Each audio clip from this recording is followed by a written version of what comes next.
Hello student, good morning. जैसे कि अपन political science का फर्स्ट चैप्टर पढ़ रहे हैं और इस चैप्टर का नाम है शीत युद्ध। विश्व की जो राजनीति का पहला चैप्टर है शीत युद्ध के बारे में अपन ने पढ़ लिया था। पहले अपन ने इसको कुछ चर्चा कर ली थी, शीत युद्ध क्या होता है। यदि अपन शीत युद्ध का बारे में बात करें तो शीत युद्ध का मतलब होता है, पहले ही बताया था मैंने, शीत युद्ध का मतलब क्या होता है। ये मतलब बातों का युद्ध, या तो मतलब दोनों देश आपस में बातों से करते रहें, कुछ परमाणु वगैरह हथियार वगैरह का प्रयोग ना करें, जिसे हम शीत युद्ध कहते हैं, जैसे कि मैंने पहले बताया था। लेकिन शीत युद्ध का जो कार्यकाल था वो कब से कब तक माना जाता है। शीत युद्ध कब विश्व में जो युग है कब से कब तक माना जाता है, तो वो अपने सामने निकल के आता है जैसे द्वितीय विश्व युद्ध समाप्त होता है। द्वितीय विश्व युद्ध कब से कब तक हुआ था बच्चों? द्वितीय विश्व युद्ध बताया था मैंने पहली वाली वीडियो में कि 1 सितंबर 1939 से लेके, कब से, 1939 से लेके कहाँ तक चला था? 1945 तक चला था, सब जानते हैं। 6 वर्ष तक ये युद्ध चला था। कौन सा? द्वितीय विश्व युद्ध। अब द्वितीय विश्व युद्ध 1939 से 1945 तक चला, तो इसमें जो देशों ने भाग लिया था, दो देश बट गए थे आपस में, पूरी दुनिया में 2 भागों में बट गया था। पहला, जैसे कि आपको मैंने बताया था, मित्र राष्ट्र हो गए थे, दूसरा दो ध्रुव राष्ट्र हो गए थे। या जो इसमें मित्र राष्ट्र में कौन कौन से थे? अमेरिका, रूस, ब्रिटेन, जो मित्र राष्ट्र के थे, और ध्रुवीय राष्ट्रों के बीच में जर्मनी, जापान, इस टाइप के जो देश थे वो कहाँ थे? ध्रुवीय राष्ट्रों में थे। अब बात ये आती है कि शीत युद्ध का कारण क्या बना। तो देखा जाए 1939 से लेके 1945 तक द्वितीय विश्व युद्ध हुआ। इस द्वितीय विश्व युद्ध में सारे देशों ने भाग लिया, मित्र राष्ट्रों ने भी लिया था, ध्रुवीय राष्ट्रों ने भी, जब आप जानते हैं कि भाग लिया था। लेकिन बात ये है कि जब 1945 में अमेरिका ने परमाणु हथियार गिराए, किसके ऊपर? जापान के ऊपर। सब जानते हैं कि पहला जो परमाणु हथियार गिराया गया था वो 6 को कौन सा गया था? लिटिल बॉय था। और दूसरा जो 9 अगस्त 1945 को गिराया गया था वो कौन सा था? अपना फिटमैन था। ये दोनों आप ध्यान रखना, लिटिल मैन और फिटमैन। ये दो परमाणु जो हथियार थे वो परमाणु हथियारों से युद्ध लड़ा गया था द्वितीय विश्व युद्ध। आपको पहले से पता है, मैंने पहली वाली वीडियो में बताया है परमाणु हथियार क्या होते हैं। जब परमाणु बमों का जब उसमें क्या किया, जापान के ऊपर हिरोशिमा और नागासाकी 2 शहर थे, उन शहरों पर क्या किया गया? उन परमाणु हथियारों को गिराया गया, तो इससे बहुत सारी जनधन हानि हुई। लेकिन जब क्या हुआ, जो ध्रुवीय राष्ट्र थे उन्होंने अपना क्या कर दिया? आत्मसमर्पण कर दिया, और 1945 में द्वितीय विश्व युद्ध समाप्त हो गया। फिर द्वितीय विश्व युद्ध जब समाप्त हो गया तो एक संस्था बनी, क्योंकि द्वितीय ऐसे युद्ध कब थे? प्रथम विश्व युद्ध हुआ, द्वितीय विश्व युद्ध, ऐसे कभी तृतीय विश्व युद्ध भी होता, तो उसी को ऐसी कंडीशन ना आए तो क्या किया? 24 अक्टूबर 1945 को संयुक्त राष्ट्र संघ की स्थापना कर ली गई। ठीक है, संयुक्त राष्ट्र संघ की स्थापना कब हुई थी ये भी आप ध्यान रखें। संयुक्त राष्ट्र संघ की स्थापना कब हुई थी? अपनी 24 अक्टूबर 1949 को। ठीक है,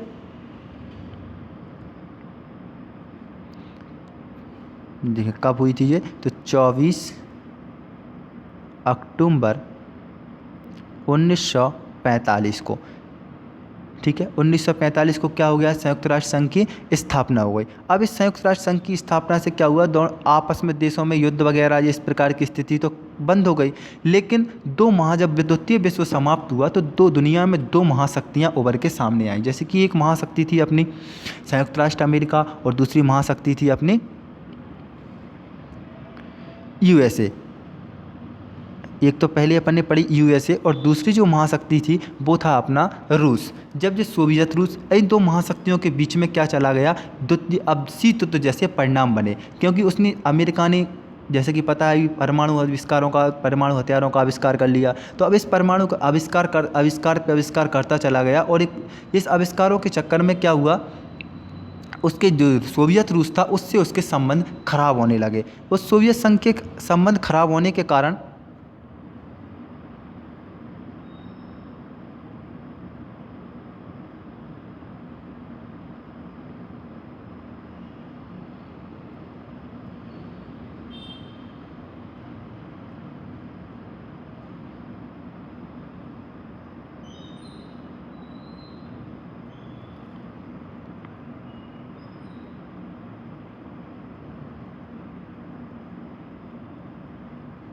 देखिए, अब यहाँ तक अपन ने देख लिया था। अब से संबंध उन दोनों देशों के बीच में क्या होने लगे? खराब होने लगे। उन दोनों देशों का खराब होने के बाद फिर शीत युद्ध का जो कार्यकाल माना जाता है, अपने आपकी बुकों में दिया है, वो 1945 से लेके 1990 तक का कार्यकाल माना जाता है। जी आप ध्यान रखना ना, शीत युद्ध का कार्यकाल कब से कब तक माना जाता है, तो 1945 से लेके 1990 तक का जो कार्यकाल था दुनिया में, वो कौन से कार्यकाल के बाद माना जाता है, अमेरिका और रूस के बीच शीत युद्ध जैसा चला गया। मतलब दोनों आपस में युद्ध जैसी स्थितियाँ थी, लेकिन वाकई में युद्ध नहीं हुआ था। उसे अपन क्या बोलते हैं, शीत युद्ध। ये तो क्या उसकी शीत युद्ध के अपने जो टॉपिक दिया है कि अमेरिका और रूस के क्या कारण रहे कि शीत युद्ध जैसे परिणाम रहे, कब से कब तक कार्यकाल था, जो मैंने आपको बता दिया। अब बात आती है कि शीत युद्ध जो होता क्या है। ठीक है, शीत युद्ध की कुछ परिभाषाएं दी हैं वैज्ञानिकों ने, इतिहासकारों ने। उन इतिहासकारों के बाद में अपन देखते हैं कि शीत युद्ध की क्या परिभाषाएं दी हैं। देखें, जैसे कि पहले शीत युद्ध का अर्थ देख लेते हैं। जैसे मैंने पढ़ा, जो द्वितीय विश्व युद्ध कब हुआ था, हिरोशिमा और नागासाकी पे जो परमाणु बम गिराए गए थे 6 और 8 अगस्त, अभी बोला 1945 को। इसमें जापान ने क्या कर दिया था, आत्मसमर्पण कर दिया था। किसके बारे में, वो अमेरिका ने, युद्ध विराम हो गया था।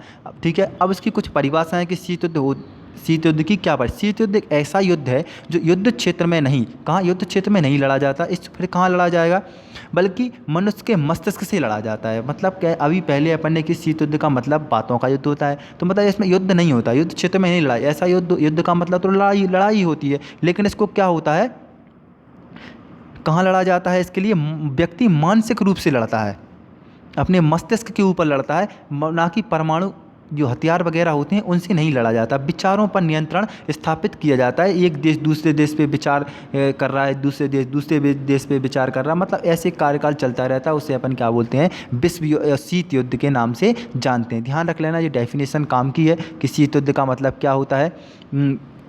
D.F. फ्लेमिंग के अनुसार शीत युद्ध ऐसा युद्ध है जो युद्ध क्षेत्र में नहीं बल्कि मनुष्य के मस्तिष्क में लड़ा जाता है तथा इसके द्वारा विचारों पर नियंत्रण स्थापित किया जाता है। विचारों पर नियंत्रण किया जाता है। एक देश ने अभी बताया था कि एक देश दूसरे देश पे कर रहा है, मतलब वाक युद्ध चलता रहता है, कह सकते हैं अपन शब्द में, एक शब्द में कहें तो बातों का युद्ध चलता है। जैसा कि अमेरिका और अभी चाइना के बीच में अपन देखते हैं, तात्कालिक परिस्थिति के अनुसार अमेरिका और चाइना के बीच में शीत युद्ध जैसे विवाद हैं। ऐसे अपने भारत और चाइना के बीच में भी अपन देख सकते हैं कि शीत युद्ध जैसे, मतलब अभी तो कुछ पहले समय युद्ध हो गया था, लेकिन अब कुछ क्या है, बातों में चल रहा है, वो कर देता है कुछ ऐसा। अपन सही ज़्यादा उदाहरण देखें कि अपने भारत के किसके बीच में युद्ध चल रहा है, शीत युद्ध जैसे हालात बन रहे हैं, तो नेपाल के अभी कुछ समय पहले नेपाल जो देश है उसके बारे में भी अपने शीत युद्ध जैसे हालात थे। ठीक है, तो ये आप ध्यान रख लेना कि शीत युद्ध क्या होता है। शीत युद्ध की जो एक डेफिनेशन भी ध्यान रख लेना। शीत युद्ध का मैंने कार्यकाल आपको बता ही दिया, कब से कब तक था। जो द्वितीय विश्व युद्ध के बाद शीत युद्ध के जो कार्यकाल 1945 से 1990 तक रहा। ठीक है, अपने को यही पढ़ना है। अब बात करते हैं कि शीत युद्ध की जो विशेषता हैं वो कौन कौन सी हैं। ठीक है, देखें, शीत युद्ध की पहली विशेषता जो आपको दिख रही होगी कि शीत युद्ध द्वितीय विश्व युद्ध के नकारात्मक परिणाम स्वरूप उत्पन्न हुआ युद्ध है।